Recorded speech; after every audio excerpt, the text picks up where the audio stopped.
Hello everyone, welcome to Delta Academy. मेरा नाम है रंजन और आप देख रहे हैं यूनिवर्सिटी की पाठशाला। यूनिवर्सिटी की पाठशाला के इस सेशन में अभी हम लोग मॉड्यूल नंबर 5 ट्रांसफार्मर का लेक्चर जो है उसको स्टडी कर रहे हैं। मस्त तरीके से ट्रांसफार्मर के प्रीवियस लेक्चर्स आई बिलीव कि आप लोग देख रखे होंगे अभी तक। और अब इसके आगे जो है वो आइडियल ट्रांसफार्मर के बाद का टॉपिक यानी आज का जो टॉपिक है वो शुरू होता है। और आगे के लेक्चर्स में भी मस्त तरीके से हम लोग अभी न्यूमेरिकल पार्ट पे पहुंचने वाले हैं, तो आप बढ़िया से एंजॉय करिएगा। बढ़िया से आपको प्रॉपर कंटेंट जो है एकदम सीक्वेंस में मिलता रहेगा। इस चैप्टर को कंप्लीट करेंगे, फिर नेक्स्ट चैप्टर की तरफ आगे बढ़ेंगे। फिलहाल आज का जो हमारा टॉपिक है बड़ा इंपॉर्टेंट टॉपिक है, equivalent circuit of transformer. Exam से इससे क्वेश्चन आते हैं क्या? बिल्कुल आते हैं। यूनिवर्सिटी एग्जामिनेशन में जो इक्विवेलेंट सर्किट ऑफ ट्रांसफार्मर है उससे। और आज ही की क्लास में एक और टॉपिक हम लोग कवर करेंगे, that is the practical transformer. Practical transformer का नो लोड कंडीशन जो है वो भी आज की क्लास में इसी टॉपिक के साथ साथ देखेंगे हम लोग। ठीक है, तो चलिए स्टार्ट करते हैं इक्विवेलेंट सर्किट ऑफ ट्रांसफार्मर से। तो ट्रांसफार्मर में पिछली बार हम लोगों ने आइडियल ट्रांसफार्मर का स्टेटस देखा था। ठीक, आइडियल ट्रांसफार्मर का दोनों कंडीशन मैंने आपको बताया था, नो लोड कंडीशन भी और ऑन लोड कंडीशन भी। तो आई बिलीव कि आप लोग दोनों कंडीशंस को देख रखे होंगे अभी तक। ठीक है, क्योंकि उससे बहुत सारी चीज़ें थोड़ी सी सिमिलर होंगी, कुछ चीज़ें उससे डिसिमिलर भी होंगी। तो आज का हमारा टॉपिक जो है इसको अब यहाँ से स्टार्ट करते हैं हम लोग। सो आवर टुडेज टॉपिक, सबसे पहला टॉपिक तो होगा हमारा equivalent equivalent circuit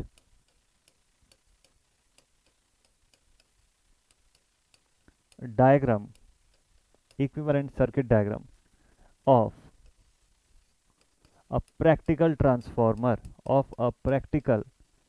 transformer equivalent circuit diagram draw करने के लिए प्रैक्टिकल ट्रांसफार्मर ही जो होता है वो रिक्वायर्ड होता है। मतलब उसी के लिए ही आप इक्विवेलेंट सर्किट डायग्राम जो है उसको ट्रेस करते हैं। आइडियल का बनाने का कोई मतलब भी नहीं है। तो एक प्रैक्टिकल ट्रांसफार्मर का इक्विवेलेंट सर्किट डायग्राम कैसे होता है, क्योंकि हम लोग तो अभी तक ट्रांसफार्मर को सर्किट डायग्राम वाइज ऐसा दिखाते आए, है ना। हम लोग ट्रांसफार्मर को अभी तक तो ऐसा ड्रॉ कर देते हैं।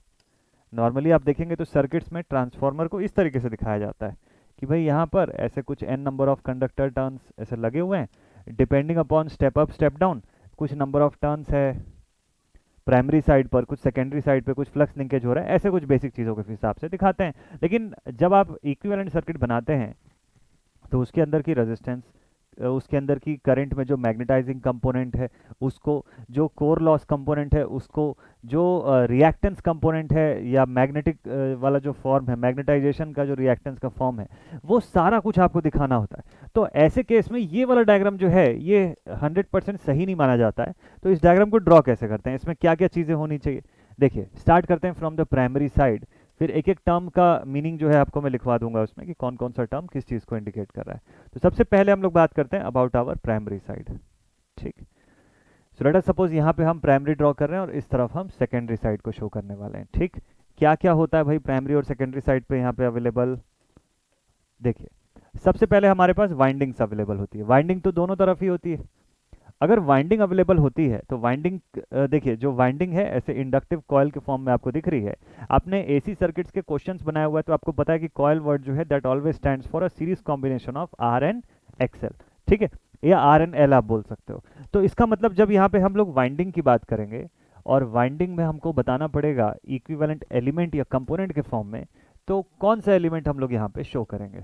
तो भाई ऑब्वियस सा थिंग है कि आर एल के कॉम्बिनेशन से, क्योंकि वाइंडिंग है तो इंटरनल रेजिस्टेंस भी होगी उसके भीतर, इंटरनल रेजिस्टेंस भी होगी। आप इसको प्राइमरी साइड का है तो आर पी बोल सकते हो, आर वन बोल सकते हो, that is up to you.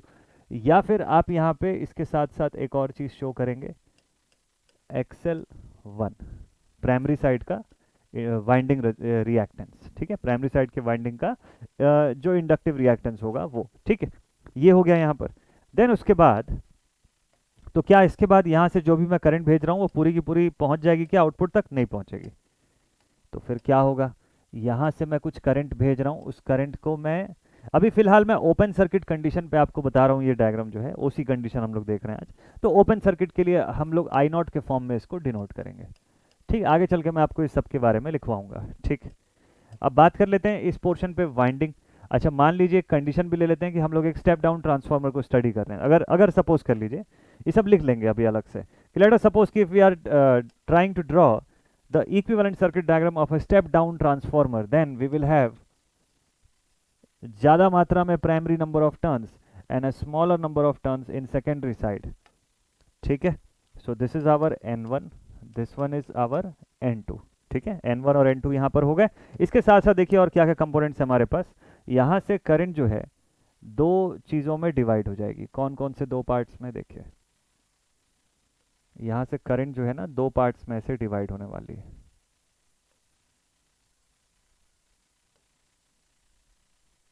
इस तरीके से सबसे पहले देखिए करंट का एक कंपोनेंट जो होगा, करंट का एक कंपोनेंट जो होगा वो कॉपर लॉस के लिए रिक्वायर्ड होगा। तो एक कंपोनेंट जो है वो कॉपर लॉस को क्रिएट करेगा।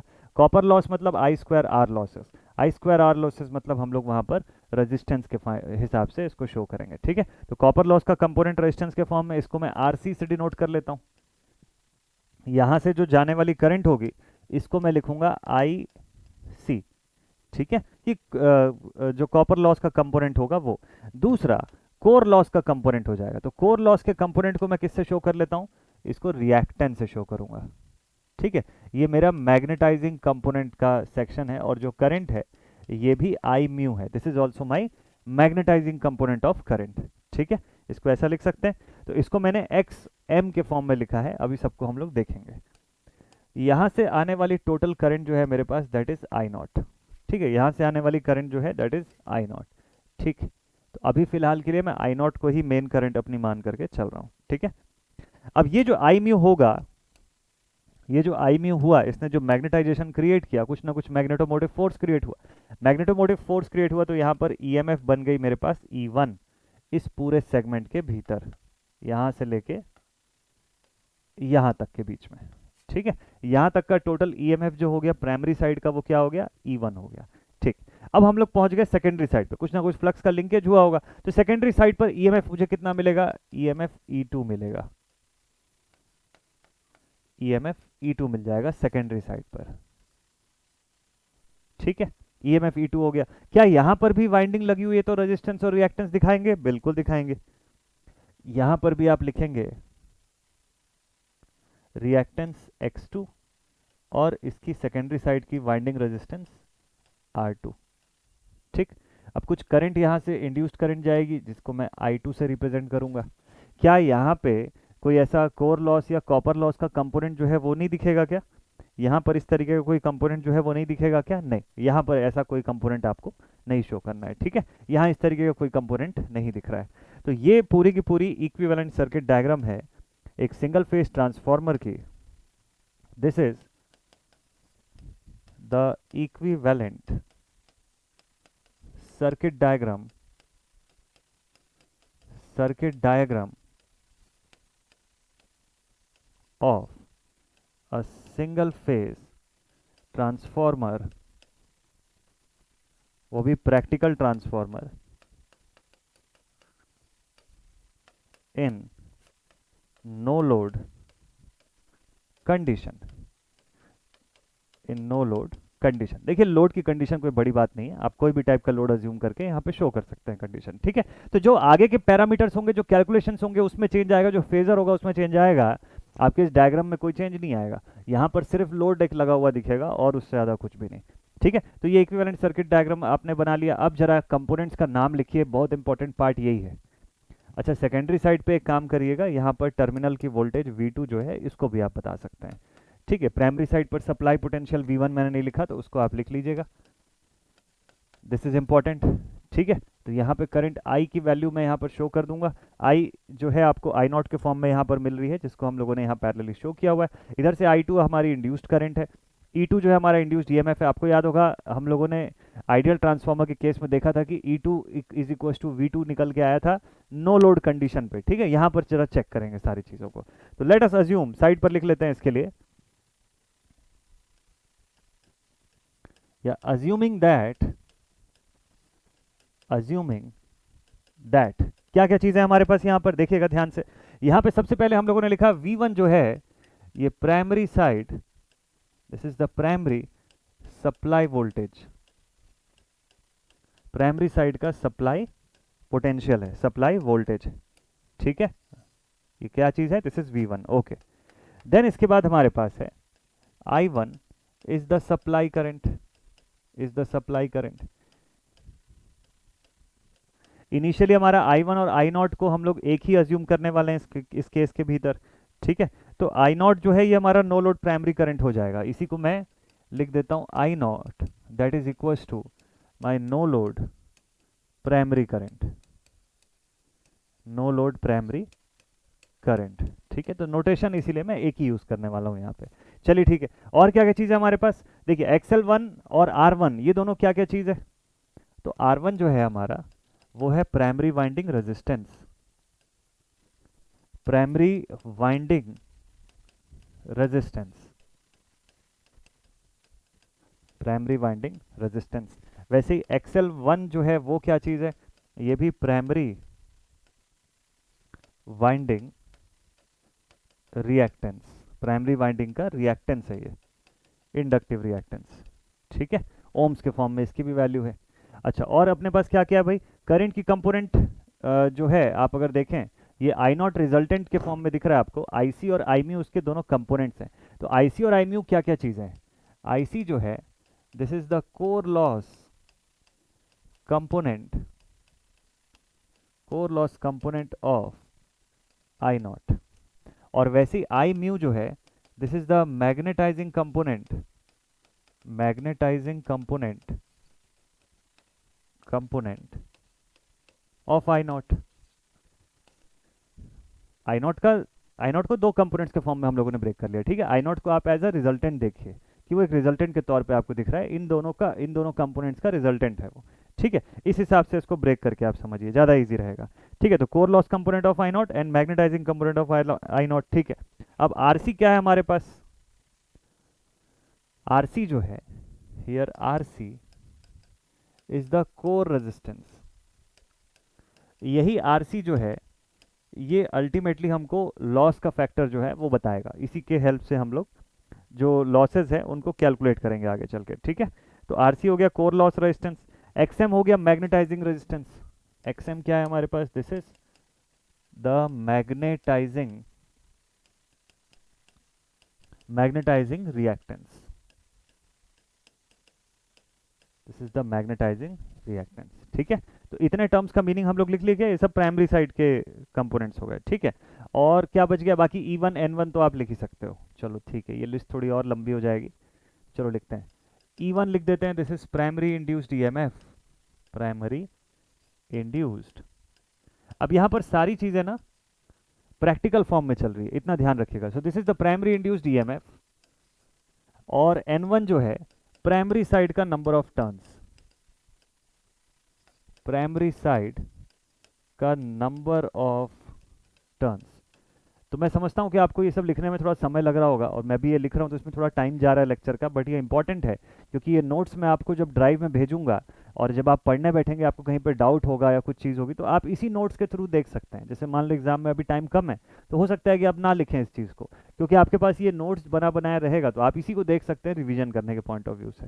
तो इस वजह से मैं एक एक चीज़ को अलग अलग से लिख रहा हूँ ताकि आपको उसमें दिक्कत ना जाए, ठीक है। तो ये लेक्चर सिर्फ लेक्चर के फॉर्म में नहीं, लेक्चर प्लस नोट्स दोनों फॉर्म में चलेगा ताकि आपके पास एक प्रॉपर अरेंजमेंट हो जाए कि नोट्स भी आपके पास अवेलेबल रहे, ठीक है।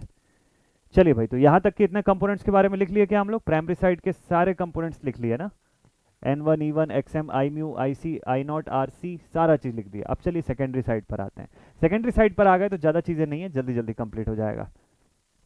तो सेकेंडरी साइड पे हम लोग लिखेंगे,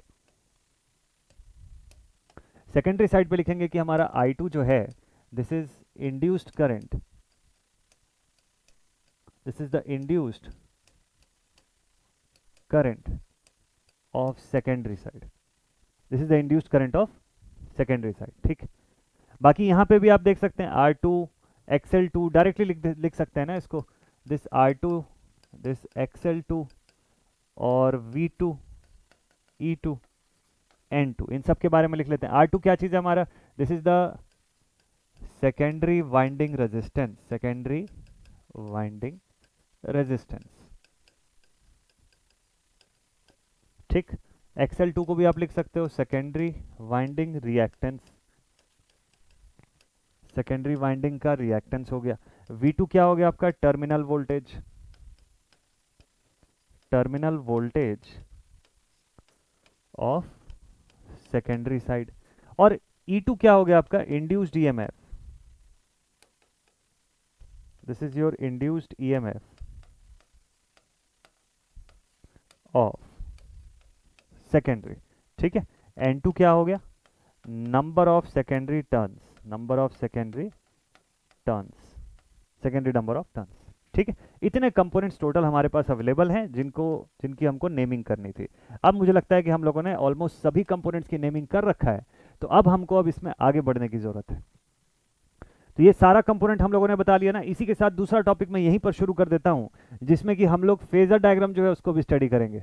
ठीक है। यानी कि नो लोड कंडीशन को इसी के साथ ही साथ स्टडी करते जाते हैं, तो एकदम प्रॉपर कनेक्टिविटी से आपको चीज़ें समझ में आती जाएंगी। अलग से पढ़ोगे तो एक सेपरेट टॉपिक जैसा लगेगा, साथ साथ पढ़िए इसी वीडियो के अंदर, ताकि टाइम भी बचे अपना और एक ही वीडियो में ज़्यादा कंटेंट कवर हो सके आपके लिए। ठीक है। चलिए ठीक है, देखते हैं। तो यहाँ तक ऑल क्लियर आई गेस? यहाँ तक आप लोगों को सारी चीज़ें जो है वो क्लियर हो चुकी होंगी। अगर यहाँ तक के सारे कंपोनेंट सारी चीज़ें क्लियर हो गई, तो मैं आपको दो चीज़ें इसमें लिखवा देता हूँ। सबसे पहला कि यहाँ पर आई म्यू जो है वो क्या चीज़ है। आई म्यू जो होता है, this is the magnetising component, magnetising component of current, magnetising component of current. ठीक है। करंट का मैग्नेटाइजिंग कंपोनेंट। आप बोलेंगे सर इसको तो लिख चुके हैं। नहीं, मैं इसमें थोड़ी सी और थ्योरी आपको लिखवाने वाला हूँ। ये काम का चीज़ है। एग्जामिनेशन में अगर 4 से ज़्यादा मार्क्स में जब आपको इक्विवेलेंट सर्किट डायग्राम पूछेगा, मान लो 7 मार्क्स में पूछ लिया, तो उस कंडीशन में आपको इसको थोड़ा सा डिफाइन करना होगा, तब जाके आप इसमें क्लैरिटी ला पाएंगे। ठीक है। ठीक है। इसमें लिखेंगे the magnetising, the magnetic flux. इसमें क्या लिखेंगे? देखिए, चूंकि हम लोग किसकी बात कर रहे हैं? मैग्नेटाइजिंग कंपोनेंट की बात कर रहे हैं। ठीक है। तो जो मैग्नेटिक फ्लक्स वहां पे इंड्यूस हुआ, the magnetic flux induced will cause the occurrence of losses, will cause the occurrence of losses, will cause the occurrence of losses। कौन से losses? Core and copper losses. जो फ्लक्स होगी वहां पर core और copper losses, basically core losses. Copper losses तो आई square are के ऊपर डिपेंड करता है। ठीक है। तो इसकी वजह से जो मैग्नेटिक लॉसेस होंगे, तो कॉपर वाला वर्ड हटा दीजिएगा, टेक्निकली ये रॉन्ग है, तो इसको अभी मैं मिटा देता हूँ। कोर एंड की जगह और कर लीजिए, इसको थोड़ा सुधार लीजिएगा, क्योंकि फ्लक्स से कॉपर लॉस का रिलेशन नहीं है, फ्लक्स से कोर लॉस का, कोर और मैग्नेटिक लॉसेस, है ना। तो इससे क्या होगा? मैग्नेटिक फ्लक्स जो इंड्यूस होगा उसकी वजह से लॉसेस वहां पर क्रिएट होना शुरू हो जाएंगे। ठीक है। और जो करंट इस लॉसेस को कंस्टिट्यूट कर रही है, so the current constituting these losses, so the current which constitutes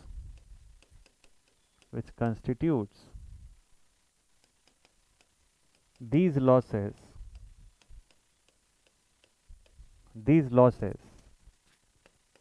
is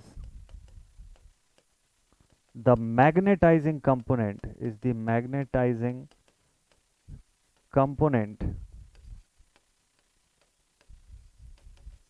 of I not. I not क्या है? Open circuit primary current, primary current जो कि ओपन सर्किट कंडीशन के लिए आप देख रहे हैं यहाँ पे। ठीक है। तो यहाँ तक लिख लिया सभी ने? इतने को नोट भी कर सकते हैं, अगर नहीं लिख रहे हैं तो भी कोई दिक्कत की बात नहीं है, आपको बाद में ये पीडीएफ जब मिलेगी तो इससे आप फॉलो कर सकते हैं। ठीक है। देखिए, ये जो मैग्नेटाइजिंग कंपोनेंट होता है ना, यही मैग्नेटिक फ्लक्स इंड्यूस करेगा आगे चल के। यही मैग्नेटाइजिंग कंपोनेंट जो निकल के आ रहा है, यही मैग्नेटिक फ्लक्स जो है उसके इंडक्शन के लिए यही रिस्पॉन्सिबल होगा। इसीलिए ये इतना इंपॉर्टेंट है और इसीलिए आपको मैं ये लिखवा रहा हूँ। ठीक। Then component responsible for core and for copper losses जो है उसको देख लेते हैं। नेक्स्ट आई म्यू के बाद लिखते हैं हम लोग आई सी। आई सी क्या चीज़ है? Component of I naught responsible for copper losses। I not का वो कंपोनेंट जिसकी वजह से आपके सिस्टम पे, सर्किट पे कॉपर लॉसेस जो है वो अलाइन होंगे, ठीक है। कॉपर लॉसेस जो है वो इसकी वजह से क्रिएट होंगे, ठीक है। तो कॉपर लॉसेस जो है इसके लिए क्या लिखेंगे, इसमें ज़्यादा कुछ लिखने की आपको नीड नहीं है, बस इतना लिखना सफिशिएंट है कि I C is the component of IC is the component of I naught which causes the copper losses। बस इतना ही लिखिएगा, इतना काफ़ी है, इतने से आपको चीज़ें समझ में आ जाएंगी कि कैसे एक्सप्रेस करना है, ठीक है। चलिए ठीक है, अब नेक्स्ट पॉइंट पर आते हैं। तो यहाँ तक आपको समझ में आ गया कि ट्रांसफार्मर का इक्विवेलेंट सर्किट बन कैसे रहा है। अब हम लोग बात करते हैं इसके फेजर डायग्राम की। अब जरा सा इसके फेजर को हम लोग एनालाइज करेंगे, इसके फेजर को थोड़ा सा स्टडी कर लेते हैं और देखते हैं कि इसका phasor diagram no load condition पे कैसा बनता है। और ये अगर एक बार आपको समझ में आ गया तो प्रैक्टिकल कंडीशन का जब हम लोग ऑन लोड पढ़ेंगे, जिसमें 3 वैरायटी के लोड्स का फेजर बनवाऊंगा आपको मैं, वो आपको अच्छे से समझ में आ जाएगा, ठीक है। चलिए ठीक है, स्टेप बाय स्टेप बनाएंगे, इजीली समझ में आएगा। हेडिंग डाल लीजिएगा phasor diagram, phasor diagram, phasor diagram for, किसका फेजर डायग्राम है ये, a single phase transformer, single phase transformer in no load condition, in no load condition. Single phase transformer अपनी नो लोड कंडीशन में अगर है तो उसका फेजर डायग्राम कैसा बनेगा, ठीक है। चलो देखते हैं भाई इसको, phasor diagram for a single phase transformer in the no load condition, ठीक। जब आपको एग्जामिनेशन में ऐसा क्वेश्चन पूछ लेगा, ऐसा डेरिवेशन बेस्ड या ऐसे फेजर बेस्ड क्वेश्चन जो है 7 मार्क्स में पूछता है नॉर्मली, अगर आपको सपोज कर लीजिए ऐसा सवाल पूछता है, वैसे तो जब जब इस टाइप के फेजर वाले क्वेश्चन आते हैं, इक्विवेलेंट के क्वेश्चन आते हैं, तो वो हमेशा लोडेड कंडीशन के लिए होते हैं। वो भी हम लोग आने वाली क्लास में, यानी कि कल ही की क्लास में हम लोग उसको भी स्टडी करेंगे, ठीक है। बट अभी फिलहाल देखिए कि अगर मान लीजिए नो लोड कंडीशन पे आपको कम मार्क्स में भी पूछ लिया तो आपको बताना कैसे है। तो जो चीज़ें, बहुत सारी चीज़ें मैं आपको पॉइंट वाइज थ्योरेटिकली बता रहा हूँ, उसको आपको वहाँ पर लिख के बताना होगा, उन्हीं पॉइंट्स को। तो ध्यान से सुनिएगा इस सेशन को। देखिए फेजर डायग्राम जो हम बनाएंगे, आपको ईएमएफ इक्वेशन और आइडियल ट्रांसफार्मर का फेजर बनाते बनाते इतनी क्लैरिटी अभी तक आ गई होगी कि आप इसका फेजर समझ लेंगे आराम से, ठीक है, कि इसका फेजर आप लोग समझ लेंगे। चलिए ठीक है, तो लेट अस सपोज कि यहाँ से हम लोग शुरुआत करते हैं।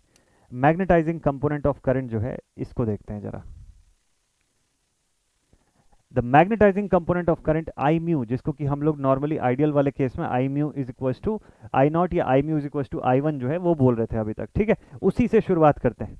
फ्लक्स जो है, जो भी फ्लक्स हमारी जो क्रिएट होगी उस प्राइमरी वाइंडिंग के भीतर, उसी की वजह से E1 क्रिएट होगा और आगे चल के उसी की वजह से E2 क्रिएट होगा, ठीक है, क्योंकि मैग्नेटिकली तो लिंक्ड है ना दोनों की दोनों कॉइल्स। तो और फ्लक्स जो है यूनिफॉर्म रहेगी पूरी सर्किट में, तो इसका मतलब जो फ्लक्स होगी that will be responsible for the creation of E1 and E2। और ईएमएफ इक्वेशन से हमको पता है कि उस फ्लक्स से 90 डिग्री पीछे चल रहे होंगे ये दोनों, ठीक है, 90 डिग्री जो है वो पीछे चल रहे होंगे, ठीक। तो मैं यहाँ पे कंडीशन ये अज्यूम करता हूँ, इस कंडीशन को मैं यहाँ पे लिख लेता हूँ कि let us assume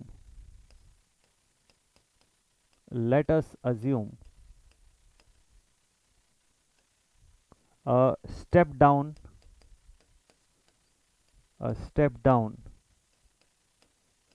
condition of transformer, ठीक। तो इसका मतलब क्या हो गया, ऐसा अज्यूम करने का, बोलने का मतलब ये हो गया कि इस बार E2 जो है this will be smaller than E1 या E1 ग्रेटर देन E2, जैसा भी आप चाहें बोल सकते हैं, ठीक है। इस बार स्टेप डाउन हो रहा है ना, हाँ ठीक है। तो स्टेप डाउन हो रहा है तो नंबर ऑफ टर्न्स का क्या हो जाएगा भाई, नंबर ऑफ टर्न्स भी कम हो जाएंगे। स्टेप डाउन हो रहा है तो फिर नंबर ऑफ टर्न्स जो है वो भी रिड्यूस हो जाएंगे, ठीक। चलिए ठीक है भाई। अच्छा, क्या यहाँ पे N1 स्मॉलर देन N2 की केस लें क्या, कुछ उल्टा लें। स्टेप डाउन तो चलो ठीक है वहाँ पर देखे हुए थे, जरा अगर इसको स्टेप अप कंडीशन का ट्रांसफॉर्मर ले लें तो क्या हो जाएगा। स्टेप अप ट्रांसफॉर्मर अगर ले लें तो चलो इसको वैसे ही बनाते हैं, मज़ा आएगा। स्टेप डाउन भी ले सकते हो, ऐसा कुछ नहीं है, बट इसका एक केस मुझे ऐसे याद आ रहा है कि मैंने बता चुका है आपको इसमें आइडियल वाले केस में या किसी ईएमएफ के केस में। तो एक दूसरा सिनारियो करते हैं हम लोग, ठीक है। लेट अस सपोज कि E1 is smaller than E2, since हम लोगों ने ले लिया कि N1 is smaller than N2, मतलब number of turns in the primary side कम है as compare to that in secondary side, ठीक है, उल्टा कंडीशन। तो सर्किट डायग्राम नया बनाइएगा इसका। सबसे पहले तो कौन सा सर्किट डायग्राम ड्रॉ करेंगे आप? ये वाला, ये जो अभी जस्ट हम लोगों ने बनाया ना, इस सर्किट डायग्राम को फिर से आप बना लीजिएगा एक बार, ठीक। इसी सर्किट डायग्राम को दोबारा क्रिएट कर लेते हैं, और अब इस बार आपको E1 कम दिखाना है, E2 को ज़्यादा दिखाना है, ठीक। तो उस बात का ध्यान रखिएगा। बाकी सारी चीज़ें एज इट इज़ रहेंगी जैसा हम लोगों ने पिछले केस में बनाया हुआ था। लोड नहीं लगा हुआ है तो यहाँ पर लोड मत लगाइएगा, ये देखिए। और बाकी रही बात कनेक्शंस की, तो वो तो हैं ही ऐसे, ठीक है। ये सारे कनेक्शंस एज इट इज़ अपनी जगह पे रहेंगे। इनमें भी जहाँ जहाँ पे आपको जिस सेक्शन को ब्लैंक छोड़ना है एलिमेंट्स प्लेस करने के लिए, वो कर दीजिएगा। तो आपके पास ये देखिए, ये सर्किट इस तरीके से आएगी। ये हो गया हमारा प्राइमरी कॉयल और ये हो गया सेकेंडरी कॉयल। ऑब्वियसली N2 की वैल्यू ज़्यादा दिख रही है आपको N1 की तुलना में। वैसे ही यहाँ पे हो गया रेजिस्टेंस, यहाँ पे हो गया हमारा रिएक्टेंस प्राइमरी साइड का। सेकेंडरी साइड पे आ जाते हैं तो यहाँ पे हमारे पास रेजिस्टेंस R2 और यहाँ इसका रिएक्टेंस XL2, ठीक है। टर्मिनल पोटेंशियल V2 हो गया। इंड्यूस्ड करंट जो यहाँ से जा रही है दिस इज I2, यहाँ से जाने वाली करंट जो है ये हमारी हो गई I0, या I1 के फॉर्म में इसको बता सकते हैं हम लोग, I1 ही बताते हैं इसको क्योंकि इस बार ओपन सर्किट नहीं है ना, तो इस बार I1 के फॉर्म में अलग से इसको लिखिएगा। अब ये I0 जो है हमारा, इसको दो कंपोनेंट में ब्रेक करता हुआ, I0 या I1 को आप दो कंपोनेंट में ब्रेक करता हुआ देखेंगे। यहाँ से हम लोग IC लिखेंगे और यहाँ से हम लोग लिखेंगे I ऑफ म्यू, ठीक है, ठीक है भाई। तो यहाँ पे और लिख लीजिए RC XM, मतलब बोलने का ये है कि जितनी बेसिक डेटा है, जितनी बेसिक चीज़ें हैं, सबको एक्सप्रेस कर दीजिएगा। इधर आपने E1 लिख दिया, इधर E2 लिख दिया है ना, इनके बीच में जो इंड्यूस है। तो ये सारा कुछ हम लोग वैसे ही बताएंगे जैसे हम लोग पिछले केस में बता रहे थे, ठीक। अब वापस आते हैं फेजर पे। तो हम लोगों ने कंडीशन क्या लिया है? स्टेप अप का लिया है। तो इस कंडीशन को थोड़ा सा सुधार लीजिए, यहाँ पे डाउन लिखा हुआ है, इसको चेंज कर देता हूँ मैं। Let us take a step up transformer, step up condition of transformer, ठीक है। इसके लिए जरा सॉल्व करके देखते हैं। तो यहाँ तक तो हो गया। अब हमारी जो फ्लक्स बन रही है सर्किट में, किसकी वजह से बन रही है? फाई की वजह से बन रही है ना। फाई जो फ्लक्स जो वहाँ पर जो क्रिएट हो रही है, वो फाई फ्लक्स जो है वो आई म्यू की वजह से बन रही है, मैग्नेटाइजिंग कंपोनेंट ऑफ करंट की वजह से। तो मैग्नेटाइजिंग कंपोनेंट ऑफ करंट की वजह से अगर फ्लक्स बन रही है तो यहाँ पे मैं आई म्यू लिखूंगा, और इसी की वजह से बन रही है फ्लक्स, तो इसको मैं फाई के फॉर्म में डिनोट कर सकता हूँ। ये दोनों एक ही फेज में होंगे, इनके में फेज डिफरेंस नहीं होगा फिर, ठीक है। जो वहाँ की मैग्नेटाइजिंग कंपोनेंट ऑफ करंट है उसी के फेज में फ्लक्स भी होगा हमारा, दोनों both the quantities will be in the same phase, ठीक है। फ्लक्स को आप कम ज़्यादा इससे दिखा सकते हो, जरूरी नहीं है इसके बराबर होना। तो आई म्यू या फ्लक्स दोनों को मैं यहीं पर लिख लेता हूँ, ठीक है। इक्वल का साइन लगाना कोई ऐसा कंपल्शन नहीं है। नेक्स्ट थिंग, इसके बाद अब आई म्यू जो है, इस पर हमको ईएमएफ कितने का मिल रहा है? आई म्यू जो है, इससे ईएमएफ इंड्यूस्ड हमको यहाँ पे शायद E1 मिलेगा ना। अब यहाँ पे E1 इक्वल टू E2 मत करिएगा, जो ईएमएफ इक्वेशन या उस पे हम लोग लिए थे आइडियल केस में। यहाँ पे E1 स्मॉलर देन E2 है, तो मतलब ये हुआ कि लाइन की लंबाई थोड़ी सी और बढ़ा देता हूँ मैं, और यहाँ पे लिखूंगा E2, ठीक है। E2 से छोटा है मैग्नीट्यूड वाइज E1, लेकिन रहेंगे दोनों एक ही फेज में। ईएमएफ इक्वेशन में देख चुके हैं, 4.44 F5MN के फॉर्म में जो हम लोग देखे थे, वो ही एक्सप्रेशन की वजह से मैंने ऐसा लिखा हुआ। और आई म्यू से ये लोग लैग करेंगे दोनों के दोनों, वो भी कंडीशन मैंने यहाँ पर शो कर दिया आपको, ठीक है। तो अब इसके बाद देखिएगा, अब इसके बाद लेंज लॉ के हिसाब से अगर सपोज कर लीजिए कि मुझे E1 का एंटी फेज या माइनस ऑफ V1 अगर ट्रेस करना है, तो मैं कहाँ पे ट्रेस करूँगा? तो भाई लेंज लॉ के हिसाब से इसका फेज अपोजिशन में बना लेता हूँ इस तरफ। क्या लिखूंगा यहाँ पे? Minus of E1, minus of E1। Lenz law के हिसाब से फेज अपोजिशन हमको क्रिएट होकर मिलेगा, ठीक है। तो जो V1 जो है उससे अपोज करता हुआ E is equal to minus N d∅dt, तो वो जो माइनस साइन है वो लेंज लॉ के हिसाब से दिख रहा है, उसके हिसाब से मैं इसको ऊपर ड्रॉ करके शो कर देता हूँ, ठीक है। तो माइनस ऑफ E1 के फॉर्म में डेटा दिख रहा है, opposite of E1 minus E1, ठीक है। इक्वल और अपोजिट मैग्नीट्यूड का रहेगा, जितने का E1 बना रहे हैं उतने का ही माइनस E1 भी ट्रेस करेंगे हम लोग ऊपर, ठीक, ठीक है भाई। अब इसके बाद अब अगर मान लीजिए मैं पहला केस लेता हूं प्योर रेजिस्टेंस का, जो कि इस डायग्राम में मुझे यहाँ पे दिख रहा है, ठीक, इस डायग्राम में मुझे यहाँ पे दिख रहा है प्योर रेजिस्टेंस का केस। तो इस रेजिस्टेंस के केस पर मेरा वोल्टेज और करंट दोनों तो एक ही फेज में रहेगा ना, उसमें तो कोई डिफरेंस नहीं जाएगा। ये डायग्राम देखते जाइए, जहाँ जहाँ लगे स्क्रीनशॉट लेने का आप स्क्रीनशॉट ले सकते हैं, मैं बिल्कुल साइड पर ही हूँ। तो प्योर रेजिस्टेंस का केस है, वोल्टेज और करंट दोनों फेज में है। तो बताइए कि जो कॉपर लॉस कंपोनेंट जो होगा आईसी, वो E1 के फेज में होगा या नहीं होगा? वो भी E1 के फेज में होगा सर। आईसी जो होगा वो E1 के फेज में होगा या नहीं होगा? E1 और आईसी दोनों तो सर एक ही फेज में हो जाएंगे। ठीक है भाई, बहुत ही अच्छा। और ये अपोज करते हुए नेचर का दिख रहा है, तो मैं इसको यहाँ पर शो कर सकता हूँ। ठीक है, अपोज करते हुए नेचर का दिख रहा है, तो यहाँ पर इसको मैं शो कर सकता हूँ। Let it be IC.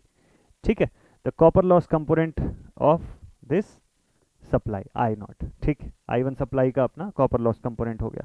अब इसके बाद देखिएगा कि जब मैं यहाँ से आई नॉट बताऊंगा, अभी अभी जब मैं आई नॉट का एक्सप्रेशन बताऊंगा, तो वो मुझे कहाँ मिलना चाहिए? आई नॉट इन दोनों का रिजल्टेंट है, किसका किसका? आईसी और आई म्यू का।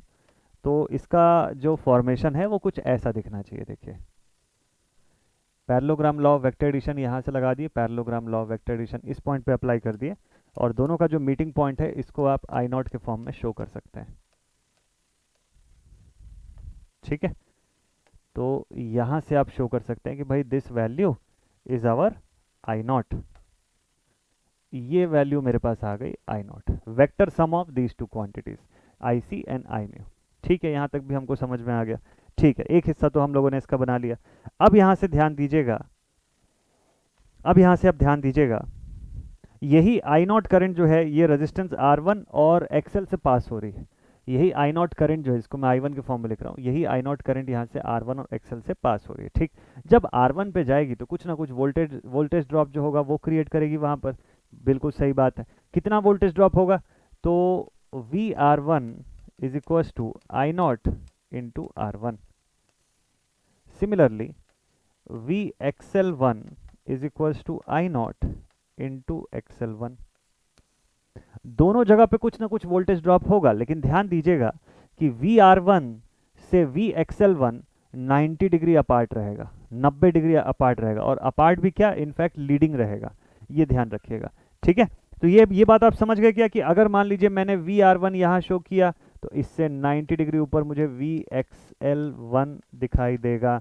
अगर ये ना समझ में आए तो एक बार याद करिए, इम्पीडेंस ट्रायंगल पढ़ने के समय मैंने आपको इसका फंडामेंटल बताया था, जो राइट एंगल ट्रायंगल के फॉर्म में निकल के आ रहा था। वहाँ मैंने आपको बताया था ना कि अगर मान लीजिए यहाँ VR शो करते हैं, तो VL जो है VR से 90 डिग्री आगे चलेगी, और VC जो है इससे 90 डिग्री लैग करते हुए दिखाई देगी। ठीक है, याद हो आ गया होगा आपको। सिंगल फेज एसी में मैंने इसका फंडामेंटल आपको बताया था, उसी फंडामेंटल का मैं यहाँ पर दोबारा यूज़ कर रहा हूँ। इसीलिए मैंने बोला ना कि single phase AC, magnetic circuits, ये सब बढ़िया से क्लियर होना चाहिए आपको। तो ये सिचुएशन देख के हमको समझ में आता है, ठीक है, कि आई नॉट इंटू XL1 जो है वो आई नॉट इंटू R1 से लीड करेगा बाई 90 डिग्रीज। इतनी दूर तक का फेजर आपका क्रिएट हो चुका है। ठीक है, तो एक काम करते हैं यहाँ से, अब एक काम करते हैं कि इस पॉइंट से जहाँ पे हमारा -E1 है, ठीक है, जहाँ पे -E1 या V1 की जो वैल्यू मैं बता रहा हूँ, यहाँ से आई नॉट इंटू R1 ड्रॉ करूंगा मैं, जो कि इस लाइन के पैरेलल होगा। क्यों? क्योंकि दोनों एक ही फेज में है, आई नॉट के फेज में ही है आई नॉट इंटू R1, मतलब वो वोल्टेज और current both are in same phase. तो पैरेलल ड्रॉ कर दिया मैंने लाइक दिस, ऐसा।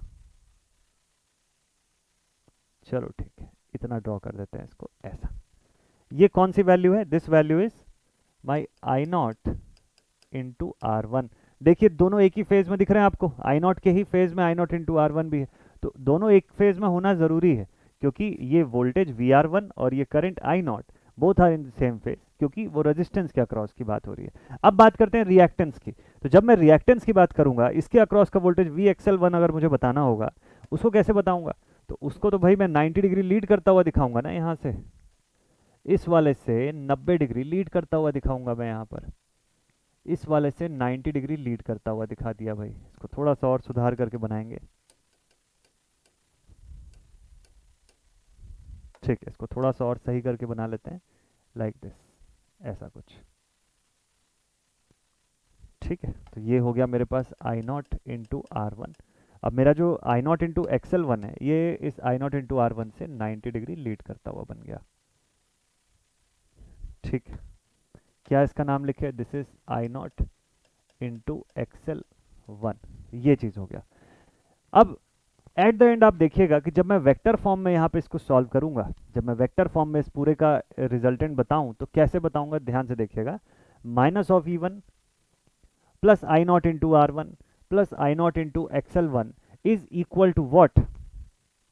यहाँ पे हम लोग बोल सकते हैं ना वेक्टर फॉर्म में कि minus of E one plus I naught into R one plus I naught into XL one is nothing but V one.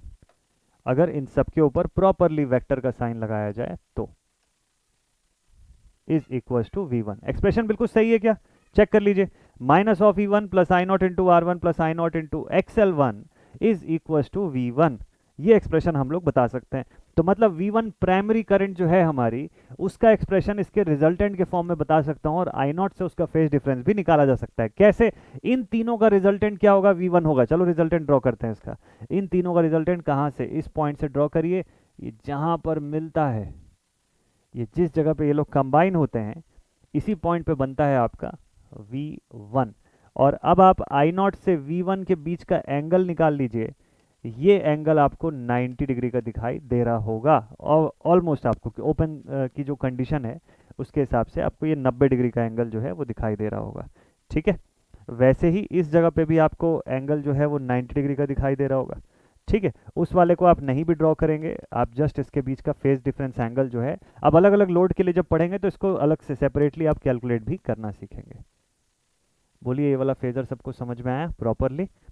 So this is how this phasor is constructed. इस phasor को ऐसे construct किया जाता है। तो ये phasor जो ऐसा दिखता है उसके पीछे का कारण क्या है वो अभी आप समझ गए। पूरा स्टेप बाय स्टेप मैंने हर स्टेप आपको बताया हुआ है। ठीक है, आप उसी सीक्वेंस में उसी आधार पे इसको पूरा प्रॉपर बनाइएगा तो आपको दिख जाएगा कि V1 जो है वो अपने I1 से या I0 से एग्जैक्ट एंगल पे सेपरेटेड आपको दिखाई देगा। इनकी रिजल्टेंट जो है वही हम यहाँ पे ट्रेस करते हैं। ठीक, तो जैसा जैसा मैंने आपको स्टेप बाय स्टेप बताया उसी को थ्योरी में आपको लिखना होगा एग्जाम में अगर इसका क्वेश्चन आता है तो। ठीक है, कि फर्स्ट स्टेप में जैसे आपने बता दिया कि भाई हमारा मैग्नेटाइजिंग करंट जो है उसी के ऊपर डिपेंड कर रही है फ्लक्स, तो इसलिए दोनों एक ही फेज में है। फिर उसके बाद उससे लैग करता हुआ E1 E2 just because of that EMF equation 4.44 F5M into N1 वाले फॉर्म से। ठीक है, और वैसे ही इंटू N2 के फॉर्म में। फिर यहाँ से इसका जो अपोजिट फेज है उस हिसाब से आप देखते जाइएगा, minus of E1 Lenz law के हिसाब से अपोजिशन, और वहाँ से फिर आप बता दिए ड्रॉप्स कि भाई इसके प्राइमरी साइड में जो ड्रॉप हो रहा है उसके हिसाब से हम लोग बताए। तो सेकेंडरी तो ओपन है, सेकेंडरी ओपन है मतलब I2 का कोई रोल है ही नहीं यहाँ पे। ठीक है, उसकी बात ही नहीं कर रहे हम लोग, इसीलिए तो हमको सिर्फ I1 या I0 से अपने मतलब है। तो हमारा जो I0 करंट यहाँ से जा रहा है, I0 इंटू R1 से पहला वोल्टेज ड्रॉप हो रहा है, XL1 इंटू I0 से दूसरा वोल्टेज ड्रॉप हो रहा है। इसी दोनों वोल्टेज ड्रॉप को हम लोग शो किए। यहाँ पे इंपॉर्टेंट था कि आपको 90 डिग्री का फेज शिफ्ट दिखना चाहिए था इन दोनों ड्रॉप्स के बीच में, और जो नेट रिजल्टेंट आया that is your V1। Complete हो गया आपके ट्रांसफार्मर का phasor diagram for the primary side. ठीक है, और नो लोड कंडीशन में इतना ही फेजर डायग्राम आपके लिए सफिशिएंट है। ठीक, अगली क्लास में जब मिलेंगे तो आपको मैं प्रैक्टिकल ट्रांसफार्मर ऑन लोड करवाऊंगा। कोशिश करूंगा कि आपको 2 डिफरेंट टाइप के लोड्स एक ही क्लास में बता दूं ताकि अलग अलग वीडियो के लिए आपको वेट ना करना पड़े। एक ही सिंगल वीडियो में, जैसे आज इक्विवेलेंट ट्रांसफार्मर मतलब equivalent circuit diagram of a transformer और no load condition of transformer जो था फेजर के फॉर्म में, ये दोनों समझ गए। वैसे ही कल की क्लास में फिर से 2 टॉपिक करके पढ़ेंगे। समय कम है, 2 टॉपिक करके हर वीडियो में कवर करते जाएंगे तो जल्दी आप न्यूमेरिकल तक पहुंचेंगे, जल्दी आपका कंसेप्ट क्लियर हो जाएगा। ठीक है, तो ये सेशन यहीं पर मैं एंड अप करता हूं। और हाँ, जितने भी बच्चे AEJ एग्जामिनेशन की तैयारी करना चाहते हैं, आप सभी के लिए डेल्टा अकेडमी ऐप जो है वो अब लाइव हो चुका है। और खास तौर पे और जो बच्चे यूनिवर्सिटी एग्जामिनेशन की भी तैयारी करना चाहते हैं ना, उनके लिए भी इस ऐप में अब काफ़ी सारा कंटेंट मिलने वाला है। तो सबसे पहला काम तो ये करिए कि डेल्टा अकेडमी ऐप को डाउनलोड कर लीजिए, फिर जितने अपडेट्स आपके लिए आते रहेंगे वहाँ पर आपको प्रोवाइड होता रहेगा। चाहे आप यूनिवर्सिटी एग्जामिनेशंस की तैयारी करना चाहें, उसके लिए डिटेल्ड में बड़े प्रैक्टिस क्वेश्चंस बनाना चाहते हैं तो वो भी अवेलेबल हो जाएगा आप लोगों के लिए। और जो AEJ एग्जाम के एस्पिरेंट्स हैं आपके लिए तो वहाँ पर कंटेंट अभी से शुरू हो चुका है ऑलरेडी, SSC JEE का संग्राम बैच के फॉर्म में। और हाँ, साथ में बता दूं कि SSC JEE के संग्राम बैच पे ऑफर चल रहा है 821 रुपये में खाली ये कोर्स जो है टेक्निकल फॉर्म में CBT 1 CBT 2 का अवेलेबल है। तो देरी मत कीजिए, मस्त तरीके से आप ज्वाइन कर लीजिए बैच को। मिलते हैं आप सभी से नेक्स्ट वीडियो में। और हाँ, जो यूनिवर्सिटी स्टूडेंट्स हैं आप लोग प्रैक्टिस शानदार तरीके से करते रहिए। आप सभी को एग्जामिनेशंस के लिए all the very very best. मिलते हैं हम सबसे नेक्स्ट सेशन पे। Take care. जय हिंद।